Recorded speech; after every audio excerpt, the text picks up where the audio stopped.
Mary Geelan. Here. Detman. Here. Ron Romero. Present. I'm here. Here. Here. Bo Graham. Ray Davala. Here. Manuel Perez. Tom Anderson. Ray Lewis.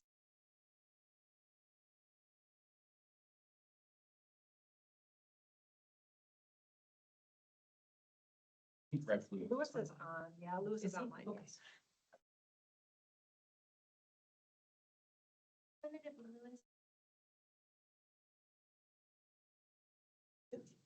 Thanks.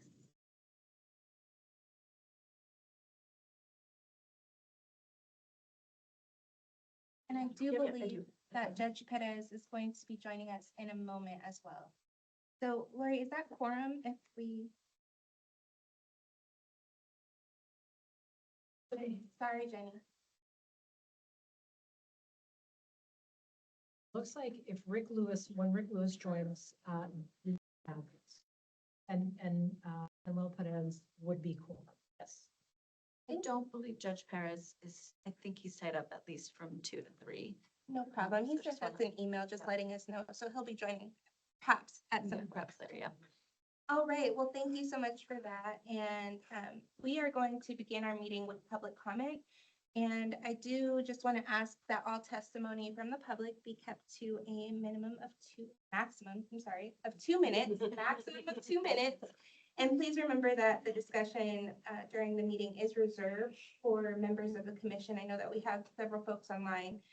There is another opportunity, so if you hear something like really enticing or exciting, at the end of our meeting, there is another opportunity for public comment. So with that, I will pause and open the floor for public comment.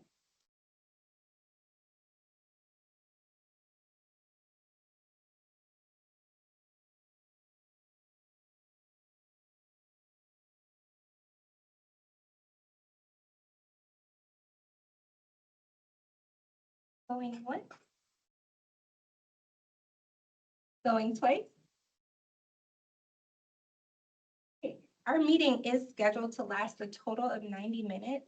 So if there is something that you hear, please know that there is an opportunity at the end for you to give comment. So I really want to start off by just saying I'm really excited to be back. I have been out for 5 months on maternity leave with my dear sweet infant.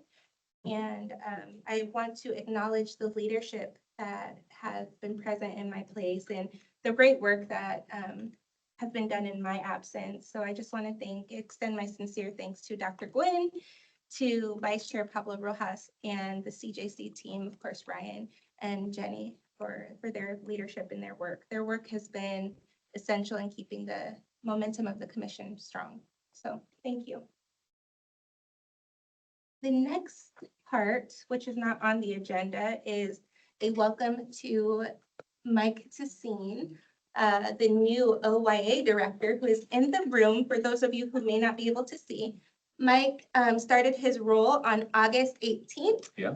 And moved here from Colorado. I had the great pleasure of working with Mike in my former life. Yep. And I'm really excited that you are here and that you're bringing your expertise and your passion for youth and families to us. And I want to give you and maybe Debbie, the opportunity.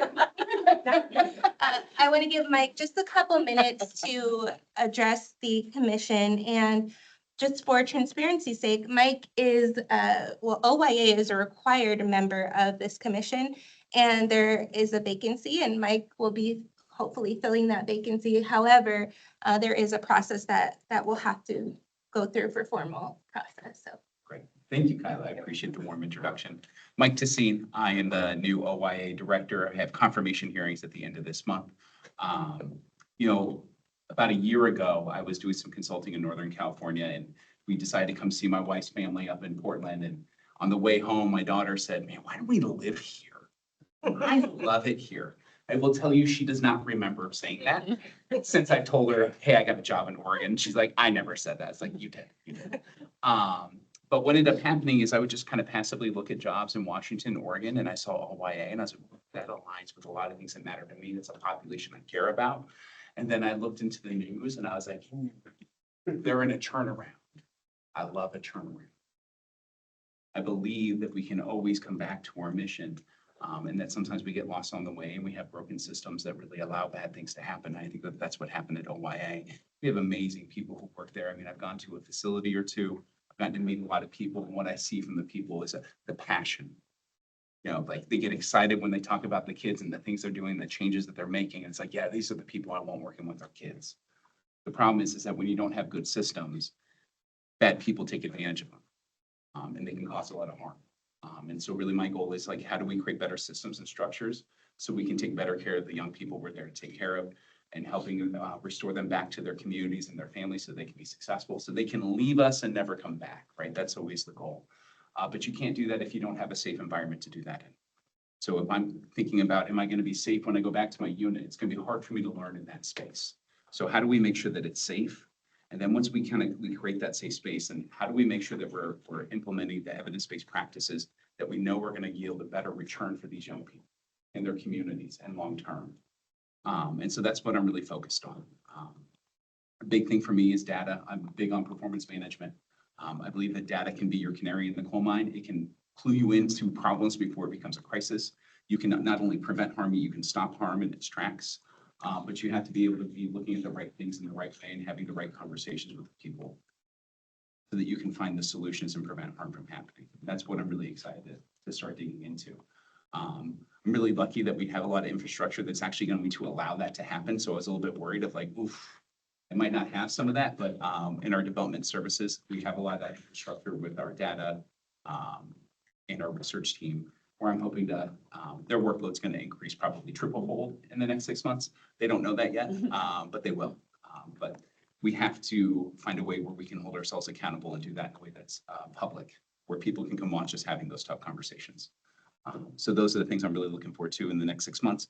Meeting all of you, getting the lay of the land, learning Oregon Juvenile Justice, and really understanding all the players and how we intersect with one another, so we can get better outcomes for all the youth we serve.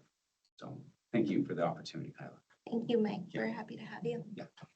All right, I do want to acknowledge that we have two presenters, both in the room, and really excited for them. And I want you to know that you will get your full time, as Dr. Gwen and I can definitely shorten our section to accommodate for your full presentations.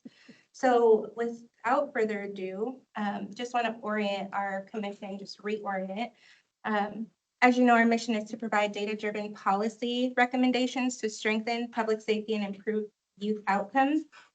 So what our goal is today, after kind of hearing from our presenters, really our technical assistance provider, that we reach a unified approach to address some of the gaps that are highlighted in the inventory. So again, we're incredibly grateful for our technical assistance providers. We do have CSG representatives virtually, and we have Dr. Kaplan with Lewis and Clark here in person with us. And let's see, we have, with their help, we now have a comprehensive report or inventory of 65 reports and assessments spanning from 2010 to 2024. And so this inventory will lay the groundwork for our efforts to create a lasting impact. And with that, it is 2:13. You have your full allotted time of 15 minutes. I probably don't even need that.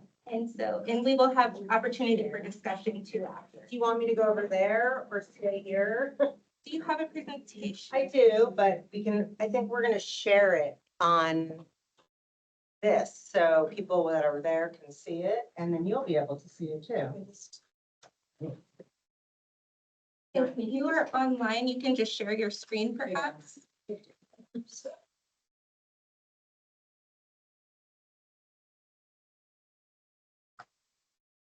Done. We're putting it in the chat. The law school doesn't even allow me to use Teams, so I don't know, it's a system thing. So we're trying. Oh, my county. Yeah. That's good. So I brought a college student to get around everything, Smart. to figure out my tech. Yes, here we go. Okay. Now is it shared? There you go. Okay. Put it Do you in care? full I don't, screen. I'm happy to be here. I can actually sit if that's okay. Yeah. Okay, good.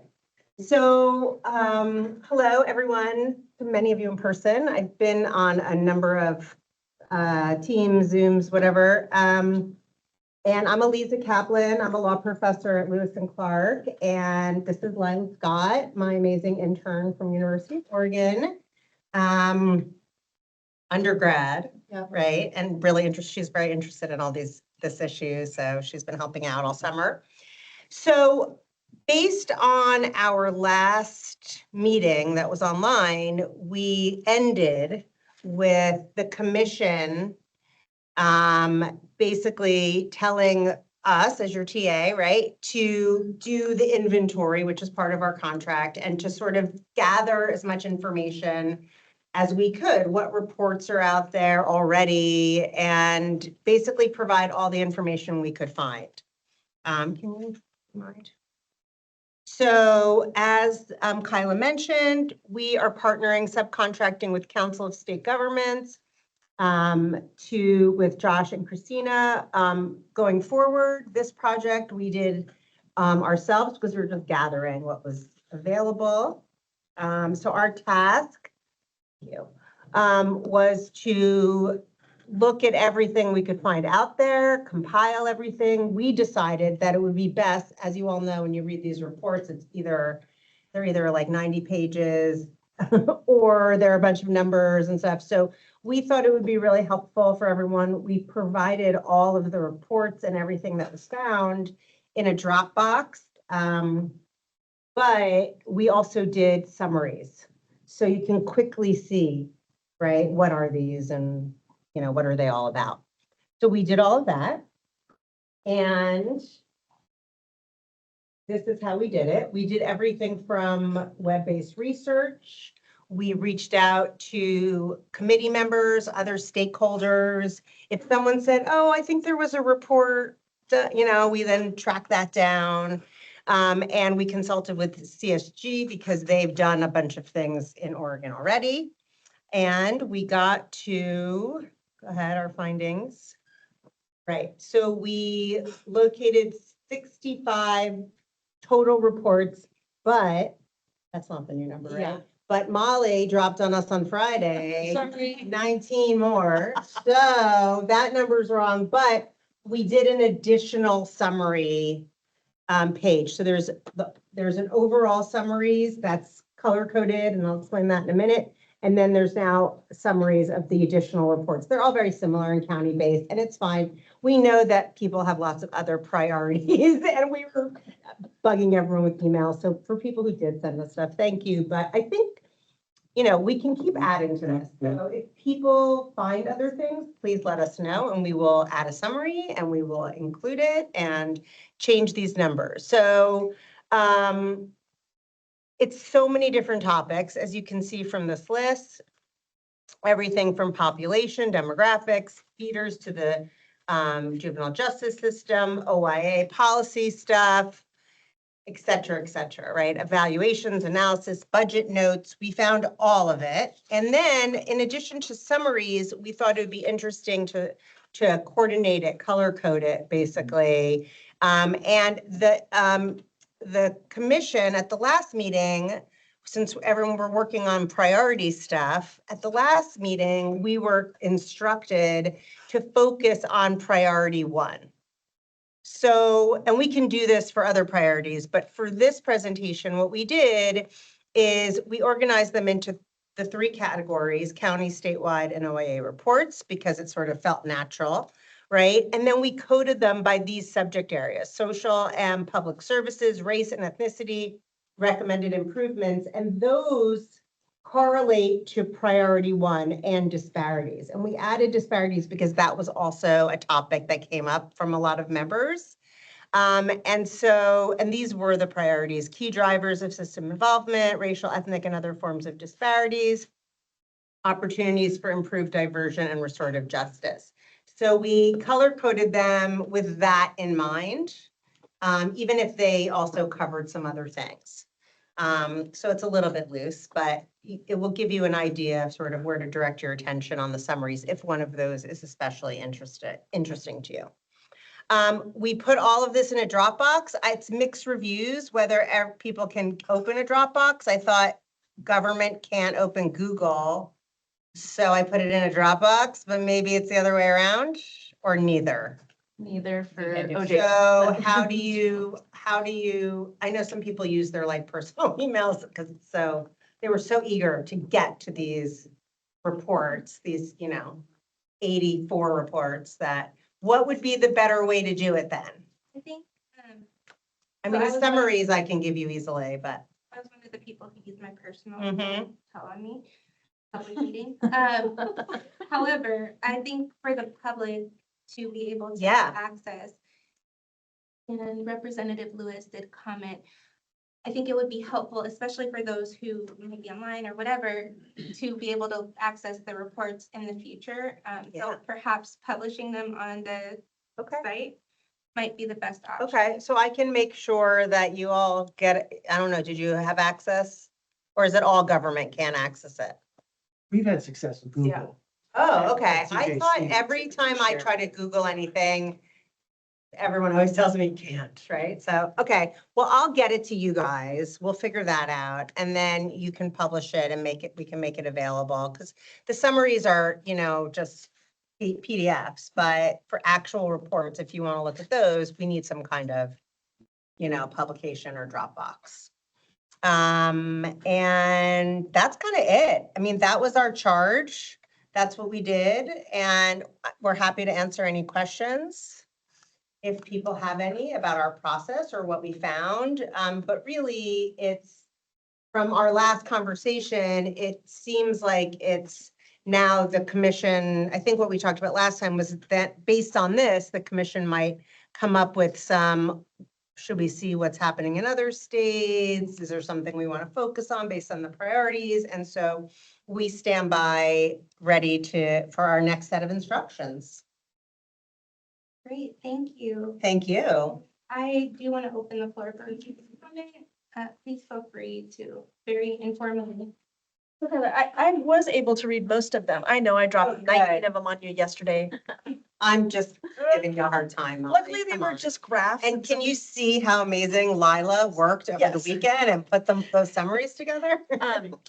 I was able to read them all. They're relatively informative, and I think we need to have the opportunity to have the conversation. I mean, there's some clear things that maybe it's because I've been in the business so long, there's no surprises to me Same. on what moves the dial and what doesn't move the dial. So if everybody gets the opportunity to do that, I think that would be worth our time and not make any decisions before everybody gets the opportunity. Because we have a lot of data in Oregon. We are not data poor. We're data rich. I agree that that is an important, and today we're not making any decisions, just to be clear. However, we do have a report that's due by September of next year. And we really have to figure out, the commission has to get to some point of turning this, I'm sorry, Is that what we're gonna do for the subcommittees, is to kind of really dig in with the subcommittees? is that going to be an action? Because I don't know, has the commission decided on subcommittees or? We just talked about it last time. Okay. So it sounds like we have some discussion that we need to do. Yeah. But related to the inventory, for those of you who are actually able to open it and read it, and I do want to acknowledge the commissioners online. So Commissioner Geelan and Representative Lewis, I want to give you an opportunity, and I'm not sure if Judge Perez has joined yet. Yes, Oh, okay, he has. thanks.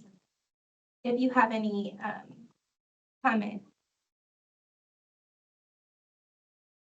I don't have any at this time, just really appreciate all the hard work that went into the compiling of the reports. Thank you.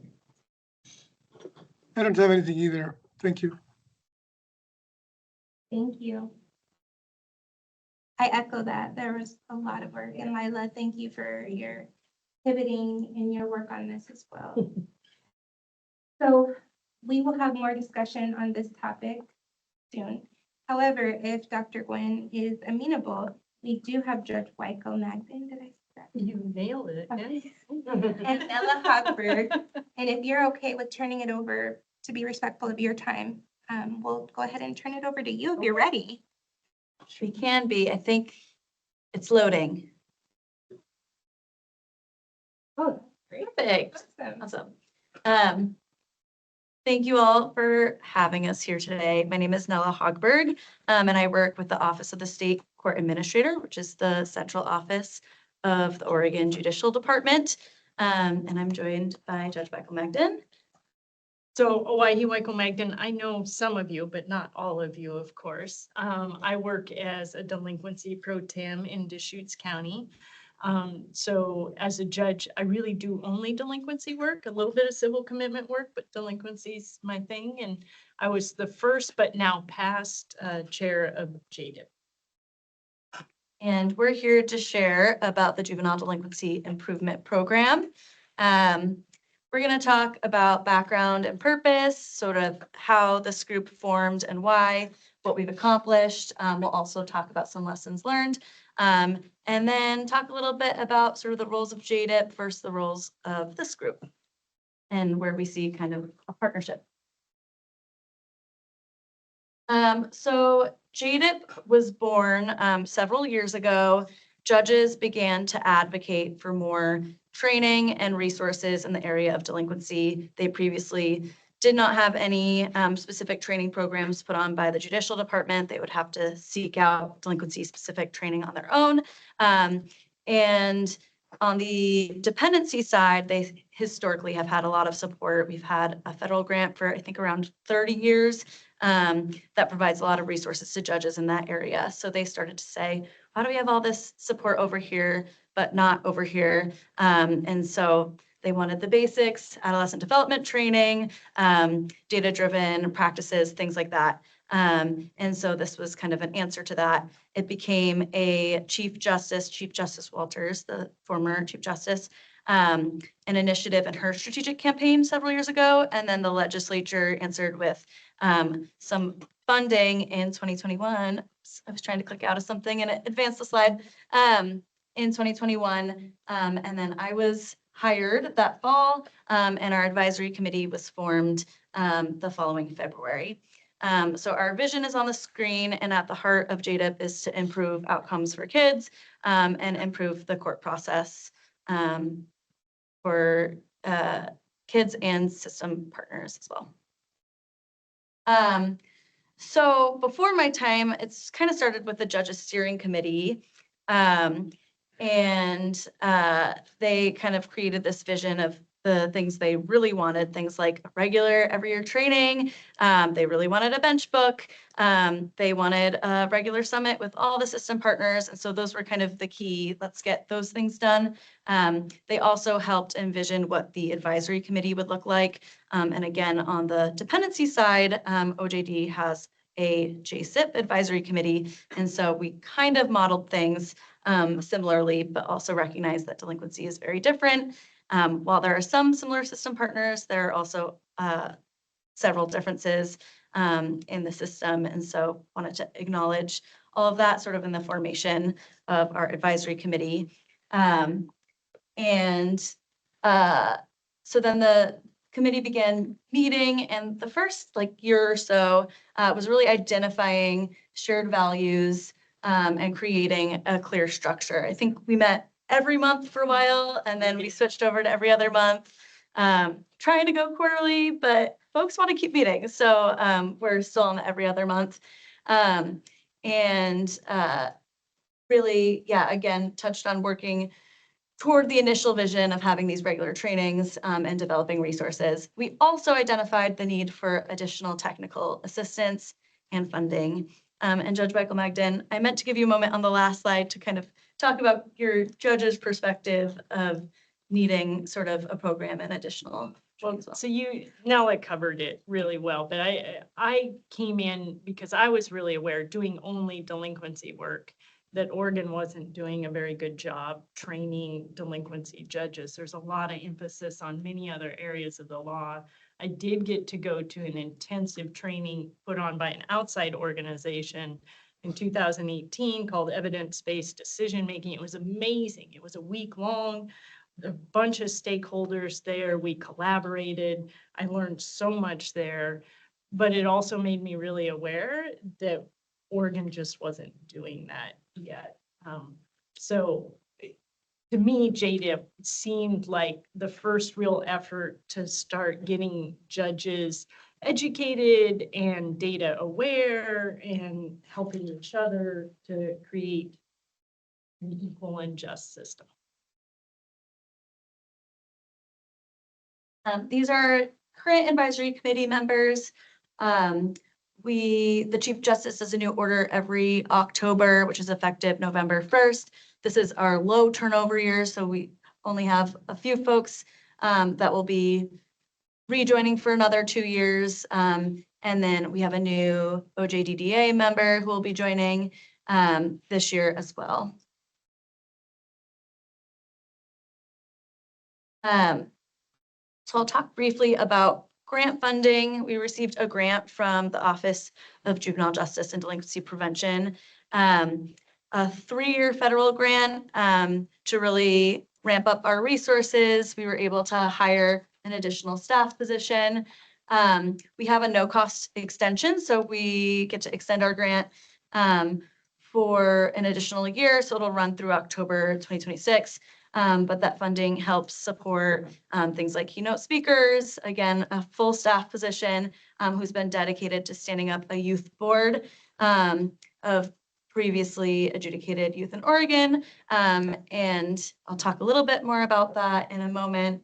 But it's been really great to have some extra funding in addition to what the legislature had granted in 2021. And I'll turn it over to Judge Michael Magden to chat about our Council of State Governments assessment. All right, so it sounds like you guys are in a similar process already. So one of the very first things that JDIP needed to do was sort of assess our system for what was lacking and what we, inside the scope of who we were and the powers that we had, what we could tackle. So the Council of State Government ran a study. I'm not really sure how to manage this. Our notes are like very small on Yeah. this share screen. It's like, Right. So Council of State Governments had already done a 50-state study, and I'm sure many of you in this room do that. But they wanted to do a deeper dive on a few states, and so Oregon got to be one of those states. They did a really good job. They traveled all over the state. They interviewed stakeholders, both inside the judicial system, but then other stakeholders, juvenile departments, service providers, families, and came up with some results. They were very, very thorough. I got to participate in a couple of those interviews and they did a really great job. They used JGIS data and hosted focus groups. And then their findings were finalized in the spring of 2023 and presented certainly to JDIP. I don't recall if they presented it elsewhere, but certainly they presented it to JDIP, and then we were able to use that as a structure for what we were going to do inside our community. I think they also presented at the OJDDA conference at one Yeah. point as well.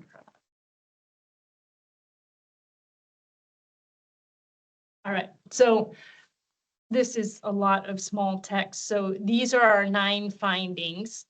And I'm just going to try to briefly summarize each of them. Inconsistency across the states, across the state.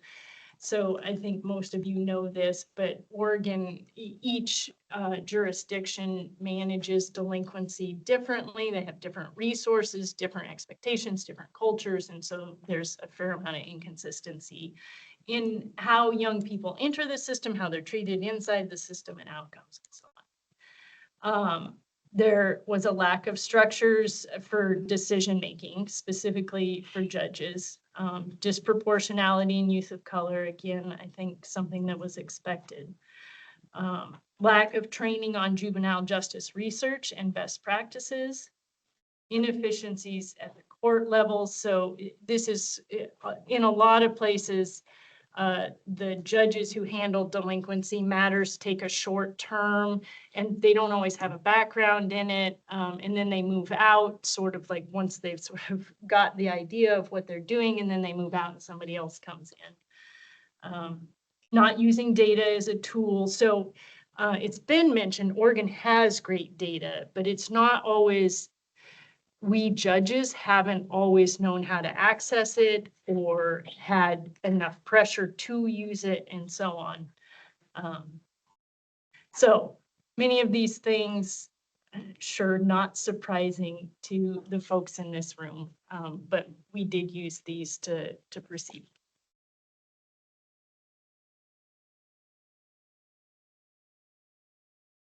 All right, so the main takeaway from this was justice by geography, and that was really concerning inside of JDIP. So that ended up shaping a lot of how we chose to, the things we chose to tackle and how to deal with.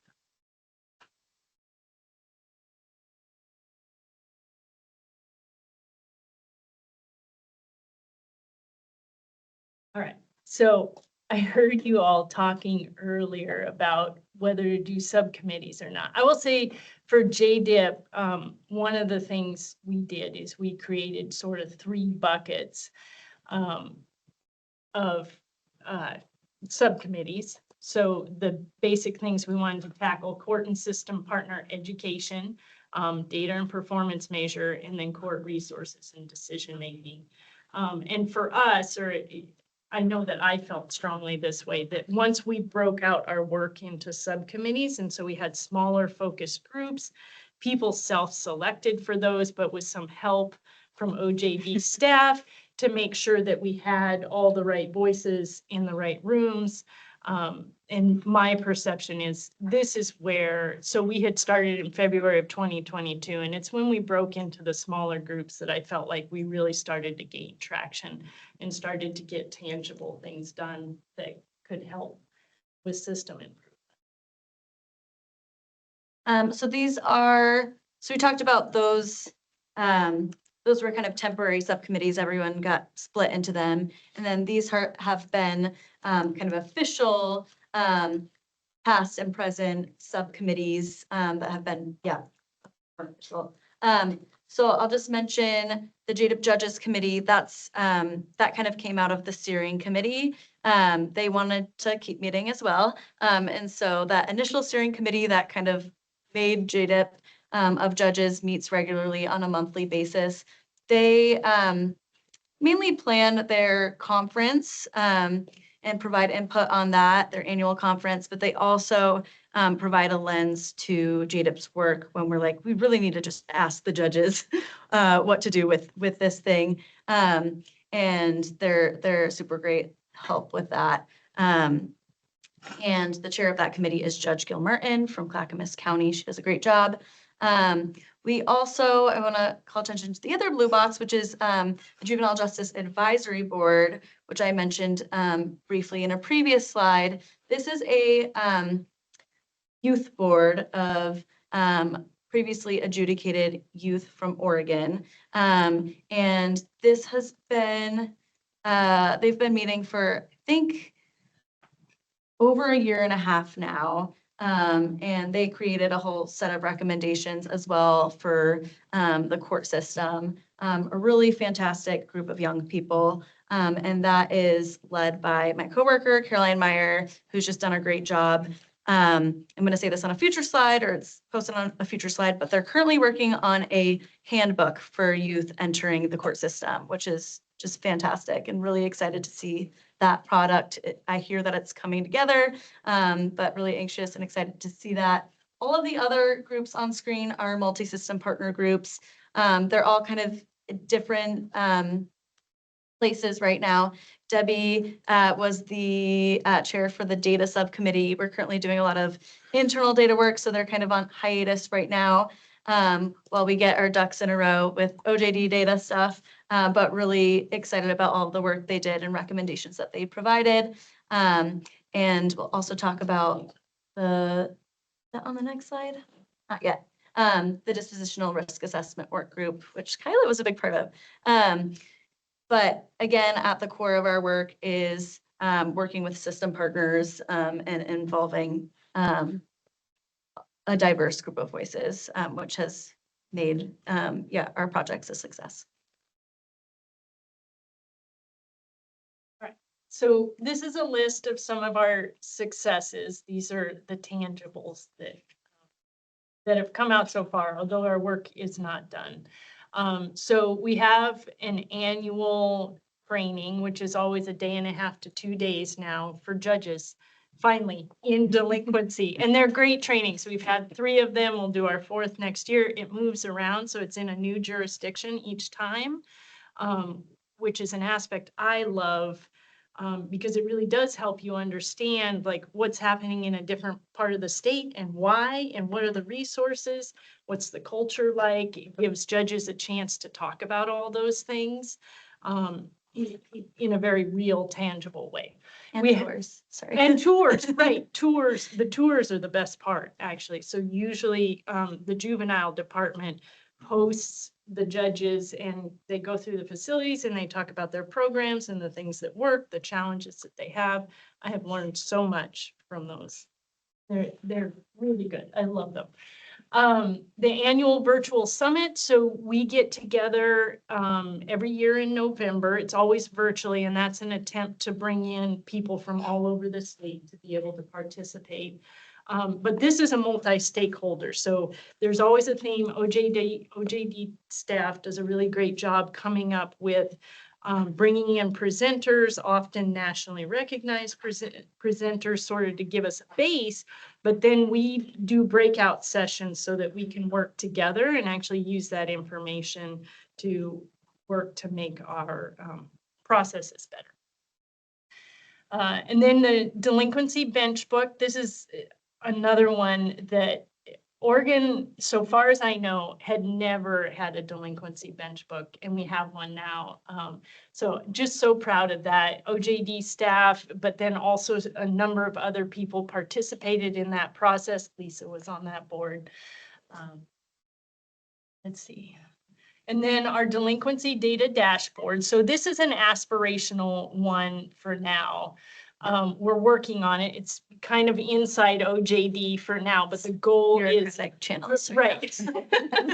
So many committees along the way, right? The data's there, but how to, and it's fair. This is not a criticism, right? It's how to make sure that the data that we're getting is actually good and valid so that we're not drawing the wrong conclusions when we get it. But when we get there, which is a slow process and that's hard for me, but is to actually have dashboards for each judicial officer so that they know their own data in real time, right? Like it's too easy, I think, sometimes to say, oh, that's the data out there. How does that apply to what I'm doing? And I think the goal is to know, here's your data. This is what you're doing, just so you know and can make changes. Yeah, and the dashboard is currently with the data visualization subcommittee, which I didn't know existed within OJD. So that's a whole thing, but it's making its way, and soon our judges will be able to use that as a tool for case management as well. Really exciting. Oh, yes, I was. So another huge project that we took on in the last, I guess, year and a half now as well, is risk assessments sort of generally. And so we formed a work group made up of system partners to address sort of the communication of risk assessment information from juvenile departments to the court. Historically, kind of every county does it differently. Some counties have a reformation plan or a report that goes to the judge. The judge might see a risk score, but doesn't have any education or idea of what that risk score means. And so we've really been trying to ramp up education around what the risk assessment is in Oregon and the JCP and how to get that information to the judge. And so That was a huge project where that committee created a standard report and then actually worked with folks from OIA to automate it into JGIS so that juvenile departments who decide to start using this with their county partners will be able to automate the report and then add a couple things and then populate it and get it over to the court predisposition to inform decision-making. And so we're really excited about that. It's currently being piloted in Klamath and Lane County. And we're gonna have a lot more information about the process to creating the report. And also we're gonna have Dr. Gina Vincent, who is a great keynote speaker at our summit in November. So just a lot of that sort of morning section of the summit will be focused on risk assessment stuff, kind of trying to advertise this and get folks to buy in and be interested in using the standard report. It is not required or mandated, but it is going to be available sometime in 2026. We'll also provide counties who want to start using it with additional training and support to begin using it. And this is what the report looks like. And that's kind of like the Word version. I think it looks a little different in JGIS. So yeah. Ella, do you want to talk a little bit about how the JCP assessment came about? Because there's some richness to that. You want to talk about this? When we say JCP risk assessment, there's some validity behind it. So you're more than welcome to. I think for the whole group, maybe not everybody knows the history of the JCP assessment. I am not the best historian on the JCP, but I know that you all know it and love it. So I'm For time purposes, I just want to comment that the JCP, yes, it's our Oregon's validated, substantiated That's what I really risk wanted to make. assessment. Yes. Perfect. tool. Thanks, Kyla. And the risk assessment subcommittee really focused on the JCP and built a lot. We had a lot of discussion. Yeah, it's not a new Correct. tool. No, It's right. got No, validity no. and reliability behind it. That's the most important part, Kyla. And Sorry. we built upon that in that subcommittee, which Yeah, that's okay. I just want everybody to know that it's not. Thank you. I was like, I don't remember like how it was formed. Molly. It's not something that is just willy-nilly developed. It was done with research, data, and best practices. Definitely. And I And think oh, what go ahead. Dr. Benson, I've had the honor of watching her present in various arenas. And what she'll say is that risk assessment tools, whether they're valid or they're still biased. And I think that just keeping that in the forefront, especially how disparities come into play when we use certain risk assessment tools, I think that it's valid to hear that from an expert in the arena because the risk assessment tools are not my expertise, but I think recognizing that and building upon that work to inform how we move forward, I think is really beneficial. So sorry. Absolutely. No, thank you. Yeah, sorry, sorry to pop it back over to you, but I just want I to make was sure. not prepared to give a history of the JCP, but yes, it is a validated tool. There has been discussion about revalidating it at some point. I think there's a couple things, a couple areas where there could be improvement. Of course, that's a big funding thing that It's a money issue. it is a money issue. So that conversation What's the can and should continue. their Yes. recommendation? Yeah. Yes, that would be amazing. But definitely. So that, again, this is the report, and a lot more information on this will be provided at the November summit. Again, plugging the November summit on the 7th. It is online. We are encouraging local jurisdictions to do watch parties if they're able and interested in that. We're going to have a bunch of like post-summit guided discussion questions and really want to get, you know, localities together and committed to local improvements. I know Molly's been working hard on their watch party, which is exciting. Pizza. Yes, food is definitely the key. Again, rolling out the dispositional report so that it's available for counties to use. Our youth board is drafting a handbook. And we're also supporting the launch of delinquency model court teams. So those are local teams. Klamath is the first sort of official OJD sponsored model court team, but I know, again, Molly, right here, great example. You have a delinquency, basically a model court team that meets regularly, which is fantastic. And then again, data collection, improvement and utilization, a huge focus on that right now internally. We're trying to revamp our business processes for court staff so that we are collecting good and thorough delinquency data. There just has not been a focus on that in the delinquency world. And so been learning a lot about sort of the codes and Odyssey and all of that, and trying to improve the OJD data collection. All right, so just a few takeaways. I'm a little afraid we're over time. Okay. So early on, relationship building. In our group, we actually spent a good amount of time working on a purpose to practice exercise and other relationship building early on. I have to admit, I struggled with that a little bit, but in the end, I thought it was a really good, good thing to do. Lots of super smart, really dedicated, awesome people from across the state. But just making sure that we all were coming from where we were coming from and could get to a place where we could work together and agree on what we should be putting our efforts into. So the relationship building part was really important. Addressing and accepting the scope of what we did. So our group was really just about judicial, right? We have a bunch of important stakeholders, but it really only had the power to change what the judicial department is doing, right? So we all had to accept that, and the people who are coming in from outside had to trust that we were going to listen and do something with the wisdom from our other stakeholders and so on. I think some of us struggled with the idea that we didn't have any power over legislation, and some people struggled with that initially. In the end, I actually think that that was a good thing. That gave us some freedom to work inside of the structures that exist. And sometimes the structures need to change, but that wasn't our role.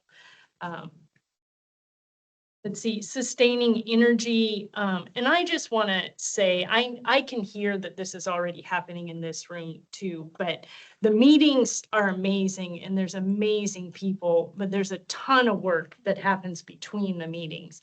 And that gets done by the staff, and the TA happens with people like Nella and so on. That keep the energy up and make sure that all the little things that need to happen from one meeting to the next, so that you're not wasting your time in the meeting. Those people are so important.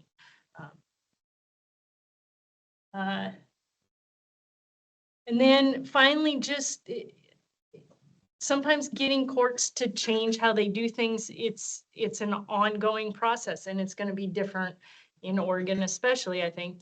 From one court to the next, like who comes in and who resists a little bit. But being committed to that process, having the people who help you keep your energy up so you can keep working on it. Yeah, I think those are my takeaways. Nothing else. That's perfect. I just want to say thank you all for letting us come here. I'm really excited about the work that you all might choose to do. And we would love to help and support in any way that's feasible. I love what we have achieved, but we achieved it inside a pretty different scope. And I'm hoping that if at some point it's necessary for us to work together, we certainly can.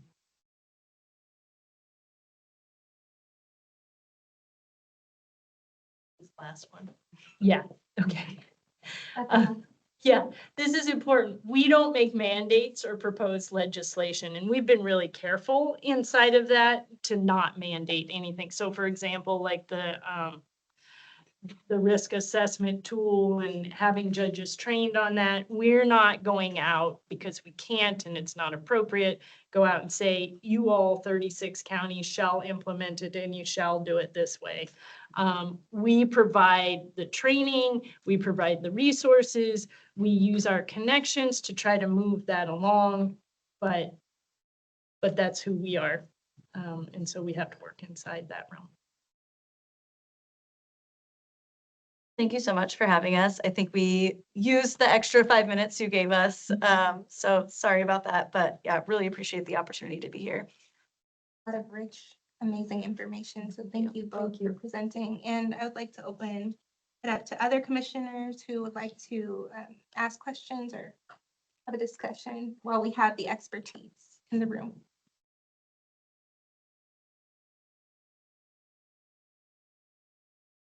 One of the things that excited me, nobody else is gonna, the Juvenile Justice Advisory Board. And one of the things that we talked about before I went out on maternity leave as a commission was having more youth voice and how we integrate that. And I look at Lori, because I think Lori was Commissioner DeBala who brought that forward to the commission. And I think that's really important. And I love that there is a structure in place where we can possibly glean information and work together as a commission. So I'm excited to hear about that work. And I will say that board is available to you all, right? Like if there's something that you need youth voice on, I can bring that to Caroline. She can bring that to the board. And something that we struggled with, I remember very early on, Brian said to me, nothing about us without us. And so we tried very hard to get youth voice directly in the advisory committee and realized that was kind of a struggle because young people might not necessarily want to be in a room with judges and lawyers and all of these people that were a part of kind of their past.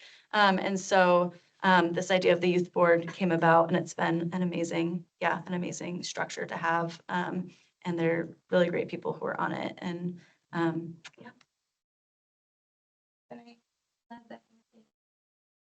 And that you can't be what you can't see. And so for them to see folks perhaps in the room who maybe have had lived experience and they know that, or folks who are in their careers despite a different pathway, an unconventional path.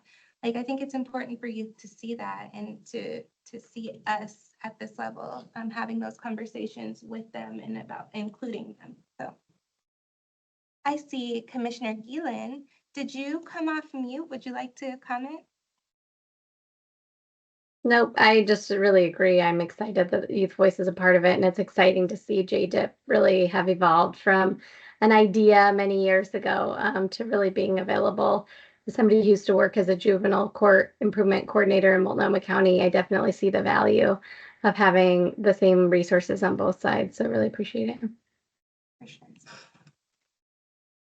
Yeah, Commissioner Detman? yeah, sure. Thank you, Brian Detman, Youth Development Oregon. I appreciate the shout out, appreciate just the general piece around youth voice. And, you know, it occurs to me hearing the JDEP presentation that probably would be helpful soon. And I won't ask for a ton of time, but it may be helpful for commissioners and the public to hear a bit about Youth Development Oregon and our Youth Development Council.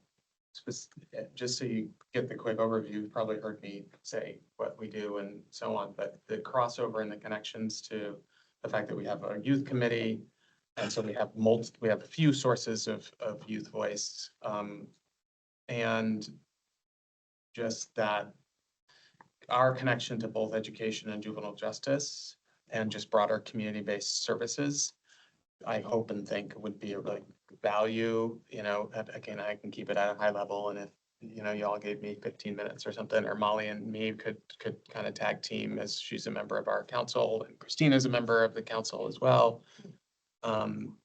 Just so commissioners could kind of hear what we're up to around our state advisory group information, which is, you know, a kind of key area of overlap. So. Commissioner Detman, I think you've segued us into future informational sessions, which is great. But before we get to that, I want to just keep that in our thought process because I think that's a great recommendation and something for the commission to take into consideration. However, Judge Michael Magden and Noah, if you would like to take this opportunity to escape, you are more than welcome to, or you are welcome to stay. We are happy either way. So I just wanted to give you that. And thank you for your Thank you so presentation. much. Would love to stay. Need to beat the traffic for tonight, but really appreciate the opportunity. Right. So we are going to take a hard pivot to talk about area. So we actually do have quorum if we want to talk about the subcommittees.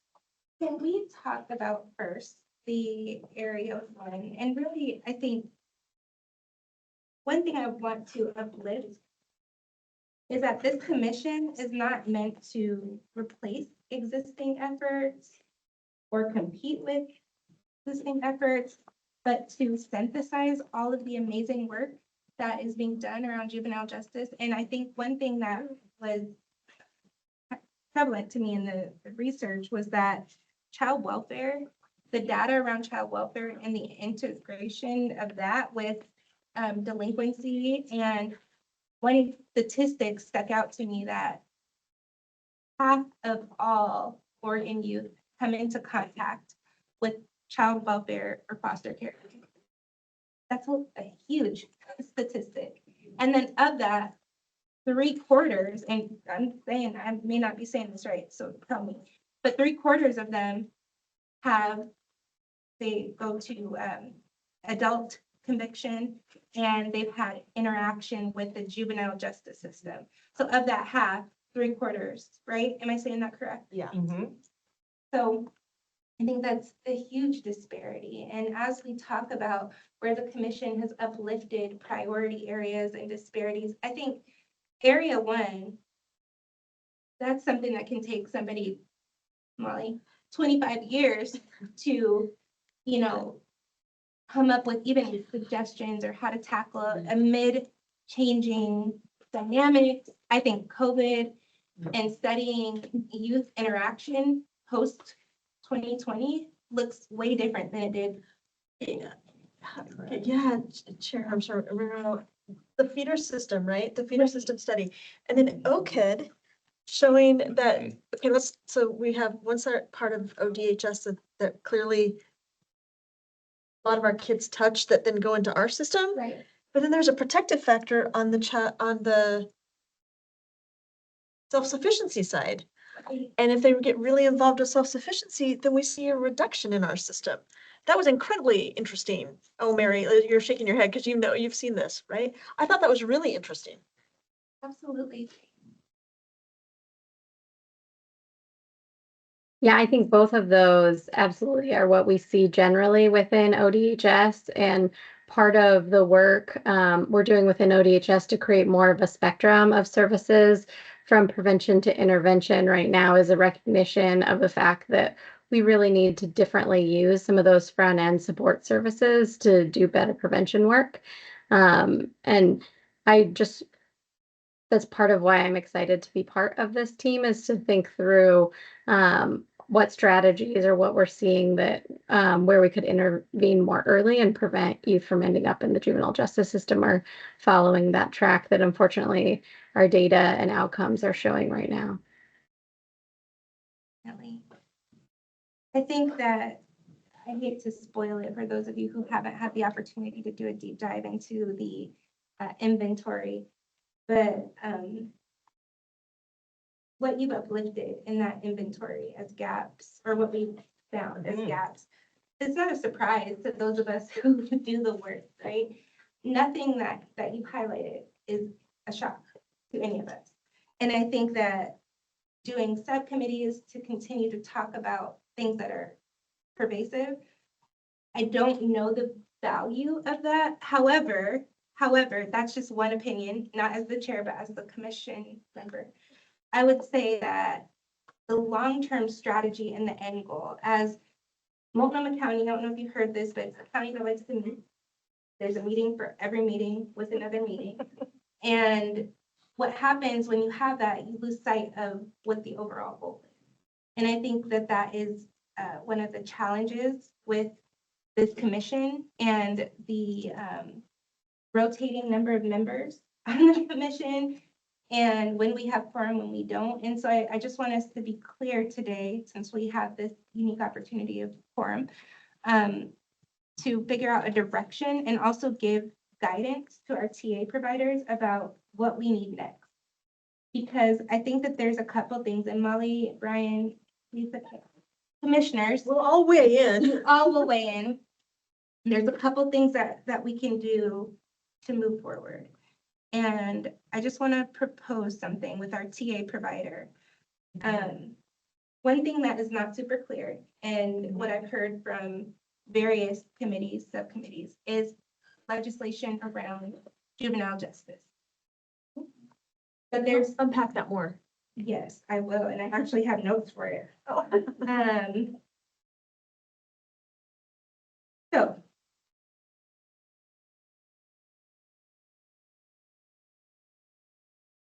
So. One thing that frequently comes up within our arena, our jurisdiction, is temporary custody and the responsibility of ODHS versus OYA. We consistently hear about the nuances and the perspectives that each agency has, and it's sometimes Commissioner Gillen is smiling and nodding. It's sometimes a big issue, especially for Contentious. families who are caught in the middle. And so that's one example of a number of examples. And I think that, just if I can finish, Yeah. since we have a TA provider who is an unbiased source, I think that one thing that we could recommend, the commission could recommend, is that our TA provider complete a statutory review and identify or clarify confusing language in the statutes and bring that back to the commission. I think that, I don't know if in my absence, the commission identified a strategy to get to where we need to be by September 1st, 2026. If that has been done, please correct me. No, but I think there's another group working on that. So Lena and Commissioner Murphy has been working on the jurisdiction committee, right? Can I share something like regarding there, I mean, there was, we just heard that there was a lot of work done on the delinquency bench book. And I think that that's a good place to start. You know, regarding according to the delinquency bench book, the court has the authority to make an order for the youth to be placed in the temporary custody of ODHS under a particular statute, pre-adjudication. And so I would encourage people, if we want, I wonder how much work, there was so much work that was done regarding the delinquency bench book about what the status is. And I think that there are, because we're in the same jurisdiction, there are differences between individual cases and arguments that are made. For sure. And so I think that I would just encourage people to look at the bench book, because this was, DOJ participated. It was a lot of participation. The juvenile department did not have participation, but there was a diverse point of view regarding what people think is the current status of the law. Not that any of us have the say, but there are other things underneath what you're saying, which is, how do we work together when, how do we work together? How, in terms of systems, how do we make sure that the juvenile justice system doesn't become the system there are lots of systems that seem to perhaps unintentionally reject or push kids out. And the juvenile justice system cannot be the system that is where kids end up, because other systems have pushed them out. And so I think that that's a discussion that we need to, how do we build those collaborations? And I think that sort of maybe what you're getting to is this concern that other systems will come and say, not my kid, not my kid, not my kid. I mean, I have had cases where Kids are at the hospital in a mental health crisis, and the hospital staff will say, call the police. This kid should be in detention. The juvenile justice system should serve this kid. Where then, when the rest of us in the juvenile justice system perhaps are encountering this youth and their family, who many times have been attempting to obtain resources for years, that there's some question that all of a sudden the juvenile justice system becomes the system who doesn't ever say no. I think, Commissioner, if I may, what you're raising is absolutely valid. And I think one of the other things that becomes unclear is pre-adjudication and what happens to youth who are pre-adjudicated in terms of assessments. And do jurisdictions allow it for assessments? As you know, we had a subcommittee on pre-adjudication assessments in Multnomah County, which I don't know where that ended up, but it's unclear what can and can't be done. Now, what I do want to say is that the other thing that is highlighted in the report that we received is justice by geography and what's not available for youth in rural counties and the limitations. And is that a statutory issue? Is that a resource issue? Is it a funding issue? Are we positioned as a commission to provide recommendations, given that that's been identified as an area, both that the commission identified as a priority last year, one of the things that we wanted to take a deep dive into. So I want some clarity from all commissioners. I know I have, and Commissioner Rogers have kind of monopolized. And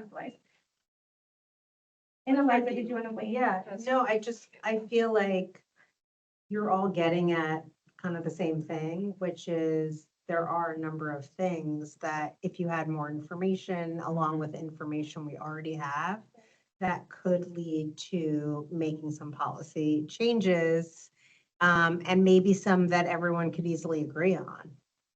So I really also, and I will be quiet, I promise, at some point. But I really, 30 years in it, one of the pieces that I want to just remind everybody, and the reason I sent the information late night to these guys was that 96% of youth in Oregon's juvenile justice system are served at the county level. And then they go on to where? They grow up. Our recidivism, I mean, if you look at many of the counties and the long-term impacts of local juvenile systems, if we deflect, divert, do all of those things with youth, they never bump up. So, well, I think that's true. And we have to highlight the disparity where there are youth of color in Oregon, where we are one of the highest who end up further penetrating, which I'm very passionate about. I'm not going to let that passion shine through right now, but no, I agree with have to you. call it You for have what it. it is. And the rural part, right? I started my career in one of the smallest, most poor counties in the state. And I will tell you, we were able to do amazing work by connections and relationships. Absolutely. And so I appreciate that. And I'm hungry to have those conversations on what relationships make the magic, right? Is it a JDIP model team in each county to have those conversations, right? Those pieces.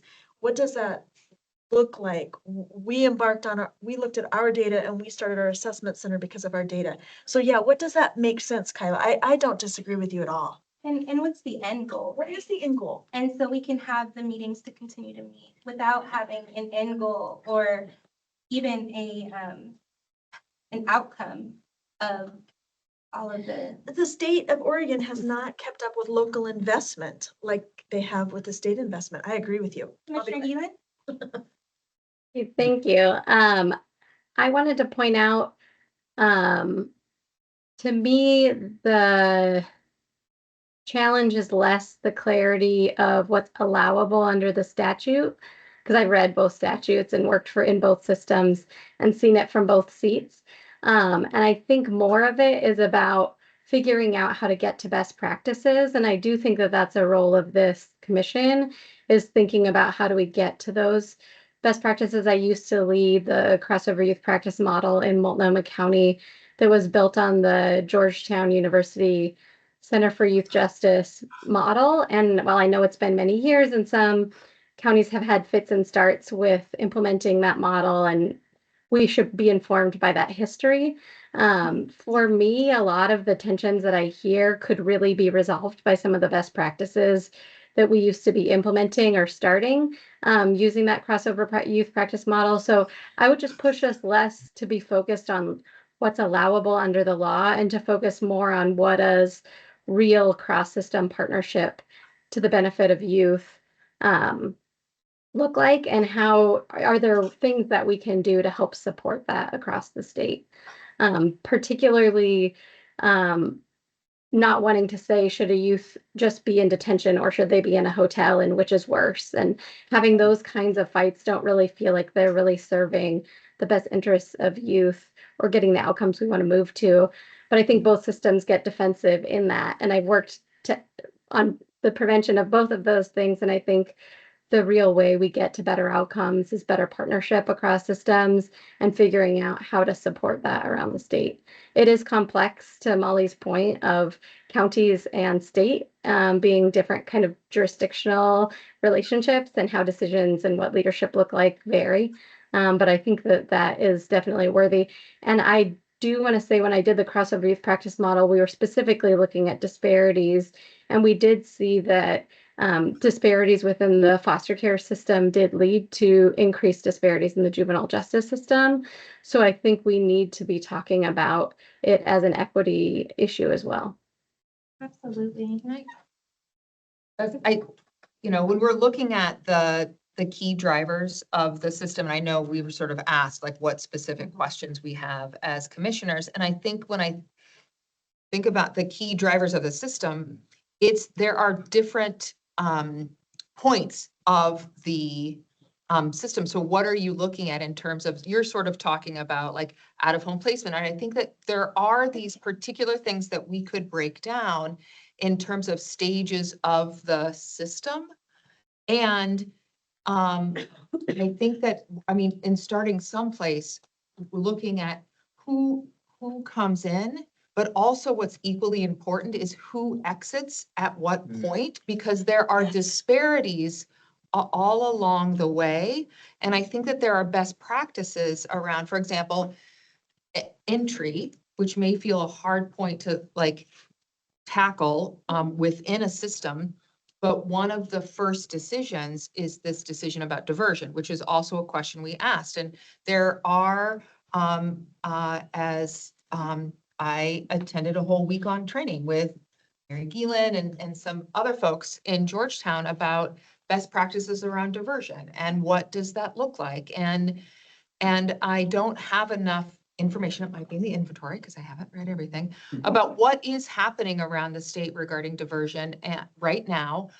And I think there is some information that's hard to drill down about how are these decisions made on a countywide basis regarding charging. What information do we have about what would somebody get a charge for say Multnomah County, but in Marion County, they would be diverted. And to the extent that we don't have that information, I think that that's something that could be highlighted, but it would be interesting to look at. I feel like we need to break down the system entries and maybe try to tackle a particular point, or that was what maybe subcommittees could do. Otherwise, it's just too overwhelming. So I do know that our TA provider, Aliza. I'm sorry. That's okay. Wanted to jump in, but I do want to uplift the inventory. It pointed out that Oregon is one of only 8 states without a uniform comprehensive guide for delinquency proceedings. And is that the work of JDIP? Is that going to be the comprehensive guide? Is that? I would have to define proceedings. That feels court to me. There is no, if I could jump in, Yeah. there is no, well, there are pieces of a juvenile procedure code. The juvenile code doesn't have its own procedures attached in the same way that the dependency code does. And I think that that's been the recommendation for a while. It's the Law Commission did the dependency procedure code in what, 2003? Yeah, I was on the committee. And they were, I believe that there were some discussions about doing a delinquency procedure. There are some procedures embedded in the code, and there are some procedures that are incorporated from the criminal court. But that is it's a very, I mean, we could make that recommendation. It's a very technical and probably would take the dependency code, because I was involved in some of that stuff. I mean, it took years to make a draft. And I think that piece right there is the alignment with best practice, right? Like what work has been done in other places, but also SB 1008 and the impacts of SB 1008. I don't know if I've ever seen a study that is comprehensive that evaluates what the impact of SB 1008 was/is. And I think that we only have 10 minutes. So giving our TA provider, like what's next? I wonder, I mean, I think it would be good to ask the JDIP committee if that's something that they are going to look at in terms of her procedure code, or the Law Commission. Should that be the work of this group though? Like that, we don't. I don't cross think so. over. We don't, I use that as an example of things that we could propose, but also I having the think we- TA providers, like what If we could propose things on, like, what are the best practices regarding diversion? What, does every county have an agreement between the district attorney's office and the juvenile department regarding what offenses will be diverted? What are the practices across the state? Are there disparities in terms of like the justice by geography? Is there a significant difference? I don't know in terms of what's diverted in one county versus what's diverted in another county. And what are the kid-specific information about who gets diverted and who does not get diverted? Before you jump in, Eliza, Brendan, did you want to jump in? Well, I couldn't agree more about the crossover youth conversation. I feel like that's an area where as me as a lowly DA in Marion County, has watched as systems have pulled away from youth, saying that we don't have the resources to help this youth. It's somebody else, some other system's youth. And that's really what I would be interested in knowing, because we can divert all day long. And I think that's great, but what are we sending them to? What is the answer to? How are we helping parents access mental health for youth when it's not DHS and it's not juvenile justice? And we watch these systems just miss youth because neither system wants to bring these youth further into their processes than the youth needs to be. That's a laudable goal, but in my opinion, we're missing youth and an opportunity to surround youth with fidelity and best practices when we have robust crossover systems that say, let's look at who has the best access to what this youth needs. And perhaps if that's a better model, and that's the driver for what system this youth is in. And then we bring them as far, but no further than they need to be to access that service. So for me, this is a conversation about resources. What resources exist in Oregon? And if it's not DHS and it's not delinquency, what systems exist to let families access services? Mental health, alcohol and drug treatment, and other types of services that aren't formal. Frankly, I don't want to say punitive because neither real system is punitive, but let's be honest, they are punitive, right? Kind of that least formal option that I feel like is the huge chasm in Oregon right now, which is it is so difficult for families to access these services without intervention of these. So Chair, Can I just give, Lori, Did you, did you have did you want to chime in or? Well, this, I feel like I'm not as educated about any of this as everyone else here, but I'm just thinking about like regardless of what's happening, if we're determining what's best practice, then we're advising that whether one county's always doing it, one county's not doing it. You know, they do or don't have the resources. It seems like I almost feel like it's really seems really complicated when really if we're saying the best thing is that they have access to mental health services. And then it's like the county has to figure out how they're gonna do that. But it just seems like, isn't our best practice gonna be the same no matter what is happening if we have the research to back it up? Thank you. So that's my thought. I do want to uplift that Jordan Bates put in the chat that JDIP is not planning on any sort of 419C procedural overhaul.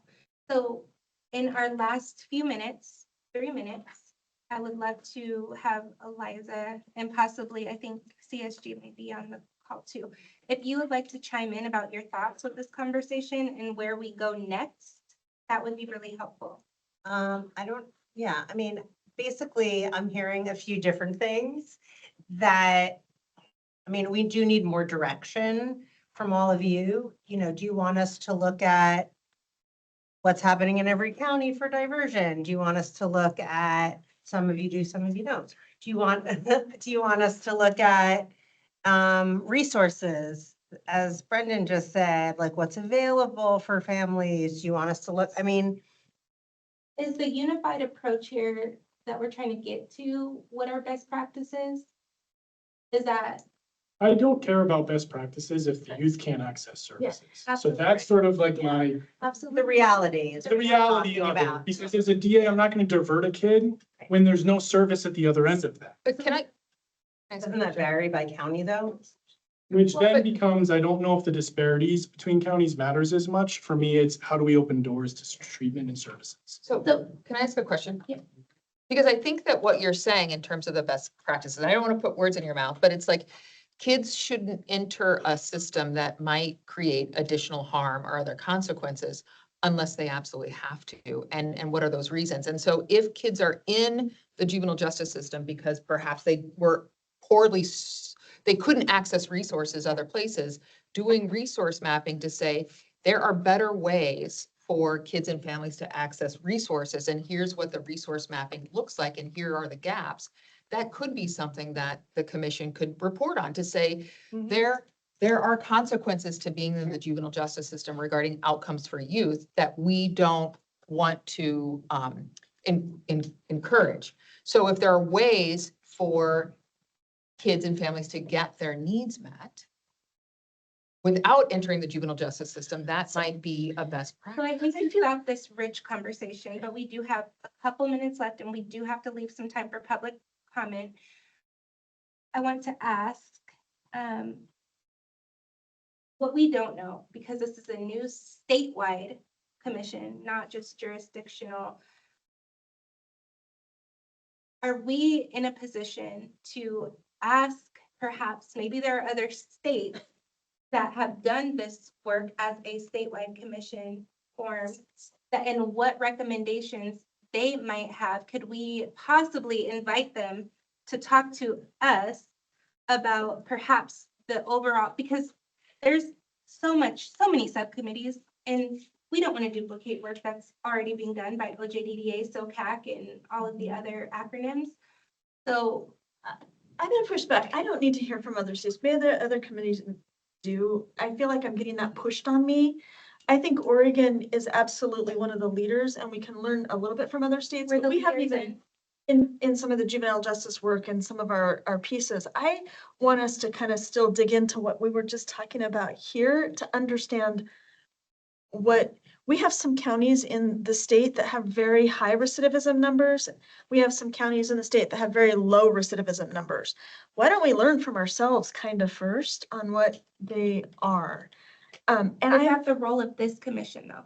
I think so, to inform us as to what's working in our state with our CCO, our Medicaid model, our behavioral health system, our community mental health system, our ODHS, our OYA. I think that we can, and let me finish, Kyla. The other part is I think that there's some gaps coming with some dollar issues coming. Mhm. I think that juvenile justice has some potential barriers and some potential gaps that are popping up in the next 2 to 4 years, That other specifically jurisdictions detention. may have already encountered, which I think is useful for us to, and this is like the perspective of 2 out of 14 You guys can weigh in. commissioners, so I think where we need to get to today, before we walk out of the room in the next 1 minute, our next steps for, Yeah. I don't know if this gets, Chair, can I go? please, I mean, it feels like if we create law, we will not be creating law. suggest, because the legislature creates law. But if we suggest policies/law, will that drive better outcomes for young people? Or, I don't know the answer. Look into our TA providers, because I'm guessing in other places, there's overarching law backed up by best practice, et cetera, that says, do this. This is the law of the land. But I guess I feel like it's like the chicken and an egg. Is it policy? I'll just call it policy or resource. But I know because of the organizations that we fund through youth development on the ground, that there's not money and therefore there aren't resources. So I don't know if will policy create resources? There's or also will federal on the ground- implications too, to some of the services that we've received changes, right? And so I agree that there are resource issues and we are over time. You're over time. I just, My way, it's, I think for our TA providers, and I think, I'm sorry, I know policy and resources go together. And I Yes. think if you look at the history of behavioral mental health, and there were major policy decisions that were made regarding behavioral mental health for children that drove resources. So they go together. But I think what we need for our TA, and maybe this is what I need. I need an entry point into the system we'd have to pick a point, I think, in the system, or we have to pick particular, I'm not gonna, demographic isn't like it, but there's like crossover youth. We could have a discussion about crossover youth, which has best practices. I would love to see what other, if there are other places that are serving these youth well, that would be great. But I think we need to pick like something to start with, because looking at the entire system and every population or subpopulation of kids is too overwhelming. absolutely. And I think that there are sites, Multnomah is one that is a model site, right?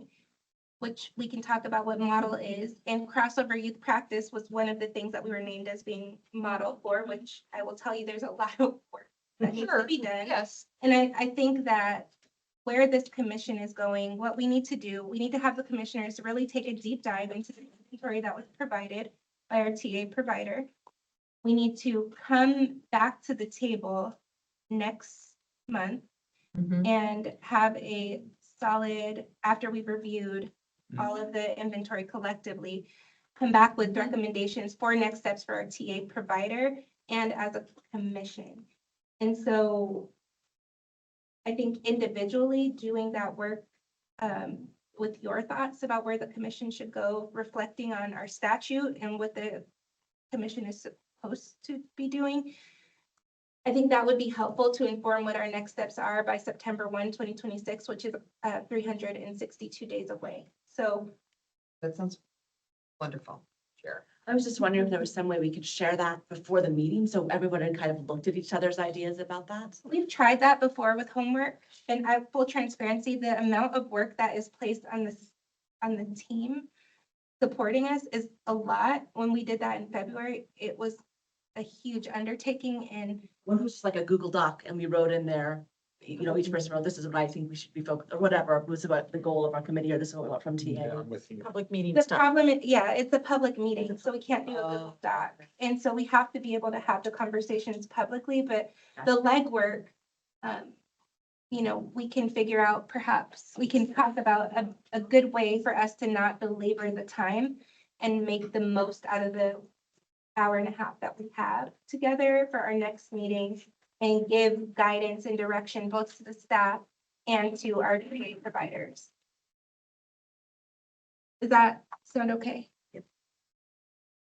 And I know that we didn't leave time for public comment. However, I do want to, if you have to leave, feel free. But there's some minutes if you want to, if anybody from the public would like to address the commission.